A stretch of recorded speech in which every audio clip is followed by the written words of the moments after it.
بسم اللہ الرحمن الرحیم نحمده ونصلی علی رسولہ الکریم اما بعد۔ آج ایک بار پھر پوری قوم سے مخاطب ہو رہا ہوں۔ آپ حضرات جانتے ہیں کہ جمعیت علماء اسلام کی مرکزی مجلس عاملہ نے 8 فروری 2024 کے الیکشن کے نتائج کو مسترد کر دیا تھا۔ 2018 کے الیکشن میں جو عوام کی حق رائے دہی پہ ڈاکہ ڈالا گیا تھا، 2024 میں ایک بار پھر عوام کی حق رائے دہی پر شبخون مارا گیا ہے۔ ہم نے فیصلہ کیا تھا کہ ہم اس الیکشن کے نتائج کو تسلیم نہیں کریں گے اور ان کے نتائج کو مسترد کرتے ہیں۔ یہ عوام کی نمائندہ کم اور اسٹیبلشمنٹ کی نمائندہ زیادہ ہے۔ ہمیں عوام کی طرف جانا ہوگا، عوام کو اعتماد میں لینا ہوگا تاکہ وہ اپنے ووٹ کے حق کے لیے متحد ہو سکے، ان کی صفوں میں وحدت آ سکے اور وہ اس قابل ہو سکیں کہ وہ اپنے ووٹ کو تحفظ دے سکیں اور اپنے حق رائے دہی اس کو محفوظ کر سکے۔ یہ ایک واضح موقف ہے ہمارا اور اس موقف کی طرف ہم نے آگے بڑھنے کا فیصلہ کیا ہے۔ چنانچہ انشاءاللہ العزیز اللہ تعالیٰ کی فضل اور اس کی تائید کے ساتھ ہم 25 اپریل کو بلوچستان سے اس تحریک کا آغاز کریں گے اور ان اجتماعات کو ہم عوامی اسمبلی کا نام دیں گے۔ 25 اپریل کو بلوچستان میں پشین کے مقام پر بہت بڑا جلسہ کیا جائے گا جس میں بلوچستان کے عوام شریک ہوں گے۔ اسی طریقے سے 2 مئی کو کراچی میں بہت بڑا عوامی اسمبلی کا انعقاد ہوگا اور سندھ کے عوام اس میں شریک ہوں گے۔ ہماری تیسری عوامی اسمبلی پشاور میں ہوگی اور 9 مئی کو اس کا انعقاد ہوگا جس میں صوبہ خیبر پختونخوا کے تمام لوگوں کو دعوت دی جائے گی اور اس عوامی اسمبلی میں وہ شرکت کریں گے۔ اس کے بعد ہم لاہور کے لیے تاریخ کا تعین کریں گے جہاں پر پورے ملک کو اس میں شمولیت کی اور شرکت کی دعوت دی جائے گی اور ایک بہت بڑا ایک عوامی سیلاب وہ اپنی اسمبلی کا انعقاد کرے گا۔ ہم اس حوالے سے دوسری سیاسی جماعتوں سے بھی رابطہ کر رہے ہیں تاکہ عوام کی ایک متفقہ اور متحدہ صف وہ اس کو زندہ کیا جا سکے، اس کو منظم کیا جا سکے۔ تو اس حوالے سے ہم اس شیڈول کا اعلان کر رہے ہیں اور انشاءاللہ ہمارے کارکن، ہماری تنظیمیں، ہر صوبے کی اور ماتحت تنظیمیں ان کو کامیاب بنانے کے لیے فوراً حرکت میں آئیں گی۔ کیا مسئلہ ہے آخر کہ جہاں الیکشن کمیشن بے بس رہا ہے اور اس کو ایک نتیجہ بھی مرتب کرنے کی اجازت نہیں ہے اور اداروں کی طرف سے جو نتائج بھیجے جاتے ہیں، آج الیکشن کمیشن میں کوئی دم خم ہی نہیں رہ گیا ہے۔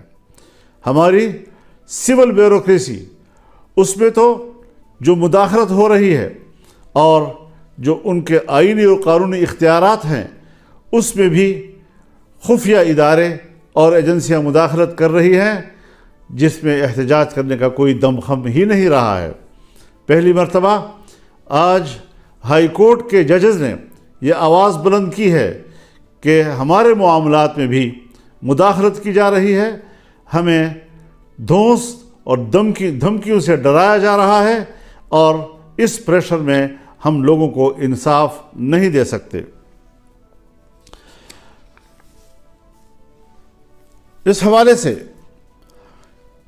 اگر ماضی کے دریچوں میں جھانکا ہے تو وہ پاکستان کے اس وقت کے وزیر دفاع جناب خواجہ آصف صاحب ہیں جو برملا ان واقعات کا ذکر کر رہے ہیں کہ کس طرح مقتدرہ نے انتخابات کے معاملے میں مداخلت کی، اس کے نتائج کو تبدیل کیا، اور کس طریقے سے اس کو الیکشن کے نظام کو، اس کے نتائج کو منظم کیا اپنے مرضی کے ساتھ، عوام کی مرضی کے خلاف۔ ظاہر ہے اس سارے صورتحال سے جمعیت علماء اسلام کے موقف کو تائید بھی مل رہی ہے اور تقویت بھی مل رہی ہے۔ ہمارا موقف صحیح ہے، ہم نے صحیح آواز بلند کی ہے، اور انشاءاللہ اس کو ہم آگے بڑھائیں گے۔ میں ایک دوسرا اعلان بھی اپنی مرکزی مجلس عاملہ کے اراکین کے مشاورت کے ساتھ، اکثر دوستوں نے ہمیں یہی مشورہ دیا ہے کہ جو ضمنی الیکشن کا شیڈول آیا ہے، اس ضمنی الیکشن کا بائیکاٹ کیا جائے گا۔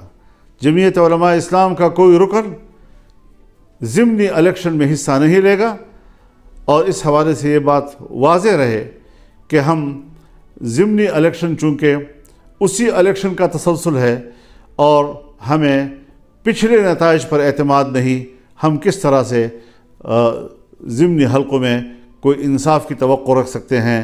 ہم پھر ایک بار مقتدرہ کا کھیل کا نشانہ بنیں گے، اور اس طریقے سے عوام کی حق رائے دہی کے ساتھ کھلواڑ کیا جائے گا۔ یہ بات کسی قدر ہمیں قابل قبول نہیں۔ انشاءاللہ العزیز رمضان المبارک کے بعد تحریک چلے گی، فیصلے اب ایوان میں نہیں میدان میں ہوں گے۔ اب مقتدرہ کی اسمبلی نہیں چلے گی، عوامی اسمبلی چلے گی، اور اس حوالے سے بھرپور عوامی جد و جہد کا آغاز کیا جائے گا۔ ہم اللہ سے مدد کی درخواست کرتے ہیں، دعا کرتے ہیں کہ اللہ تعالی ہمیں اس مقصد میں کامیابیاں عطا کریں، اور پاکستان کو ایک پرامن اور ایک اسلامی فلاحی ریاست کی صورت میں ہمیں دکھائے۔ میں اس بات کی وضاحت کر دینا چاہتا ہوں کہ ہماری جد و جہد وہ پرامن ہوگی، آئین اور قانون کے دائرے میں ہوگی، اور کسی قسم کا تشدد کا عنصر ہماری تحریک میں نہیں ہوگا۔ عوام کو حق پہنچتا ہے کہ وہ ملک میں احتجاج کریں اور اپنی رائے سے دنیا کو آگاہ کریں۔ آج عالمی دنیا بھی ہمارے الیکشن پر سوالات اٹھا رہی ہے، ہمارے انتخابات پر وہ اعتماد کا اظہار نہیں کر رہے، کوئی ہچکچا رہے ہیں، کوئی کسی قدر اظہار رائے کر رہے ہیں کہ پاکستان کے اس الیکشن کے نتائج پر اعتماد نہیں کیا جا سکتا۔